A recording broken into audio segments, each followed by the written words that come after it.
മിശിഹായിൽ സ്നേഹമുള്ളവരെ, ലോകാവസാനത്തെക്കുറിച്ചും ഈശോയുടെ രണ്ടാമത്തെ ആഗമനത്തെക്കുറിച്ചുമുള്ള വിവരണമാണ് മത്തായി അറിയിച്ച സുവിശേഷം 24 അധ്യായം 29 മുതൽ 36 വരെയുള്ള വാക്യങ്ങളിൽ കാണുക.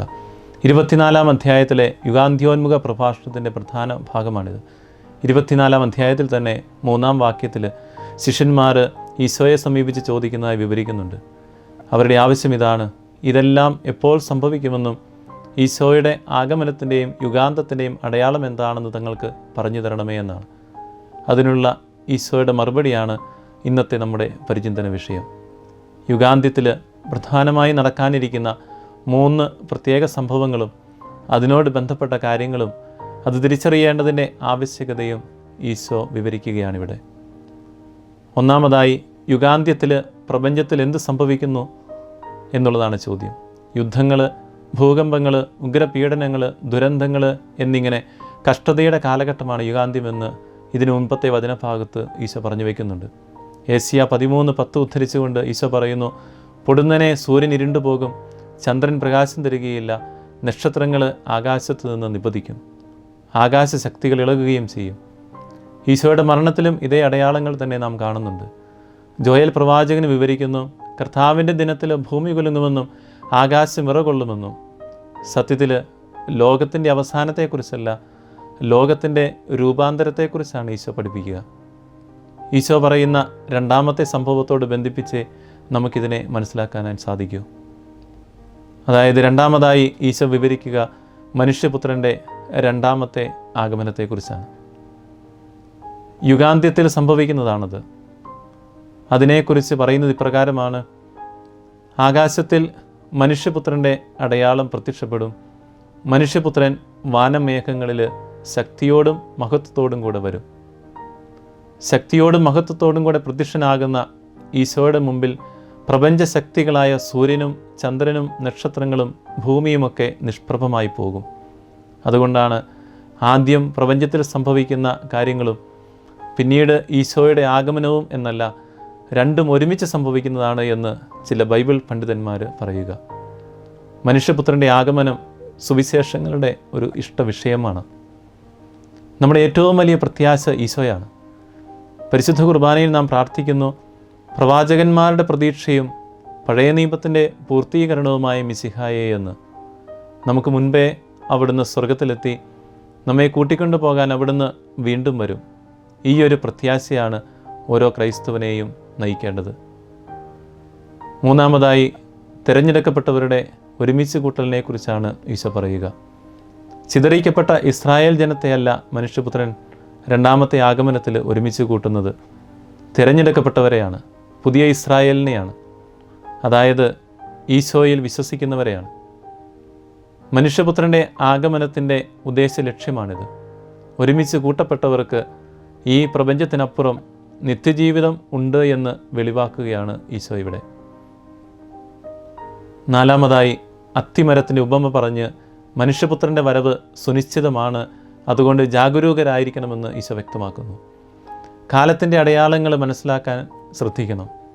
കൃത്യമായ ദിവസത്തെയും സമയത്തെയും സംബന്ധിച്ച അനിശ്ചിതത്വം ജാഗരൂകരായിരിക്കാൻ പ്രേരിപ്പിക്കുന്നു. ആ ദിവസത്തെക്കുറിച്ചോ മണിക്കൂറിനെക്കുറിച്ചോ ആർക്കും, മനുഷ്യനും മാലാഖമാർക്കും പുത്രന് പോലും അറിഞ്ഞുകൂടാ എന്നത് ജാഗരൂകതയുടെ പ്രാധാന്യം കൂടുതൽ പ്രസക്തമാക്കുന്നു. കർത്താവിൻ്റെ രണ്ടാമത്തെ ആഗമനം ഫറൂസ്യ എന്നാണെന്നുള്ള കണക്കുകൂട്ടലുകളല്ല, ജാഗരൂകതയാണ് ആവശ്യമായിരിക്കുന്നത്. വെളിപാട് 3:19 പറയുന്നു: അനുതപിക്കുക, ഇതാ ഞാൻ വാതിലിൽ മുട്ടുന്നു, ആരെങ്കിലും എൻ്റെ സ്വരം കേട്ട് വാതിൽ തുറന്നു തന്നാൽ ഞാൻ അവൻ്റെ അടുത്തേക്ക് വരും. എത്രയോ സ്നേഹത്തോടെയാണ് ഈശോ നമ്മുടെ അടുത്തേക്ക് വരാനായിട്ട് കൊതിക്കുക. അഞ്ചാമതായിട്ട്, എങ്ങനെ ജാഗരൂകരായിരിക്കണമെന്നും ഈശോ വ്യക്തമാക്കുന്നു.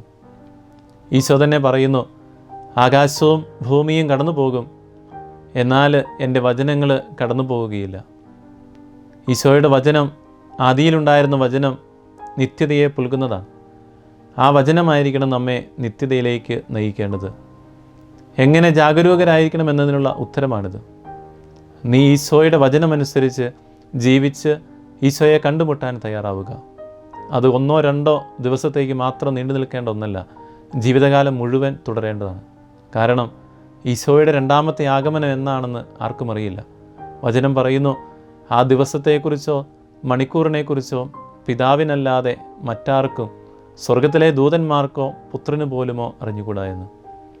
കാൽവരിയിലെ ഈശോയുടെ കുരിശ് അന്നുവരെയും ശാപത്തിൻ്റെ അടയാളമായിരുന്നെങ്കിൽ ഈശോയുടെ കുരിശ് മരണം മുതൽ സ്ലീവ അനുഗ്രഹത്തിൻ്റെ അടയാളമായി മാറി.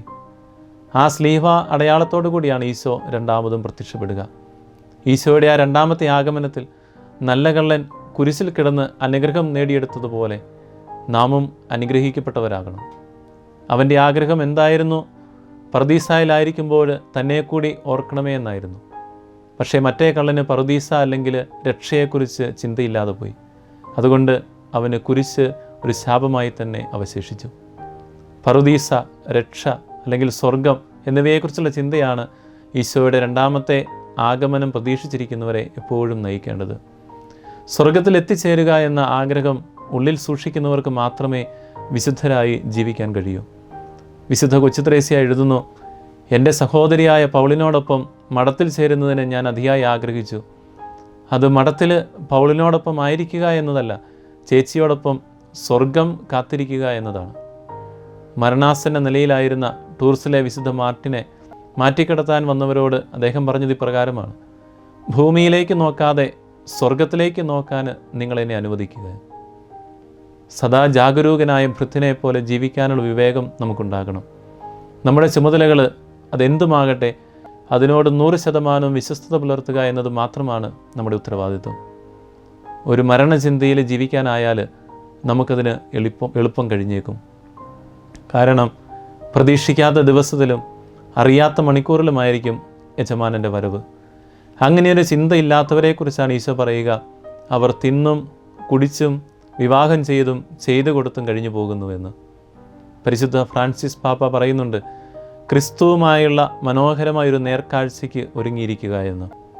ഈ ജീവിതത്തിനപ്പുറം മറ്റൊന്നുമില്ലെന്ന മട്ടിൽ ജീവിക്കുന്ന മനുഷ്യരെ നോക്കി സ്വർഗത്തിലിരിക്കുന്നവൻ ചിരിക്കുന്നുവെന്നാണ് സങ്കീർത്തനം 2:4 പറയുക. ഈ ജീവിതത്തിനപ്പുറത്തേക്ക് നീളുന്ന ഒരു ജീവിതമുണ്ടെന്ന മട്ടിൽ ജീവിക്കുമ്പോൾ ഈശോയുടെ രണ്ടാമത്തെ ആഗമനത്തിനായി ഒരുങ്ങിയിരിക്കുന്ന വിവേകികളായിട്ട് നമ്മൾ മാറും. ദൈവം നമ്മെ സമൃദ്ധമായിട്ട് അനുഗ്രഹിക്കട്ടെ.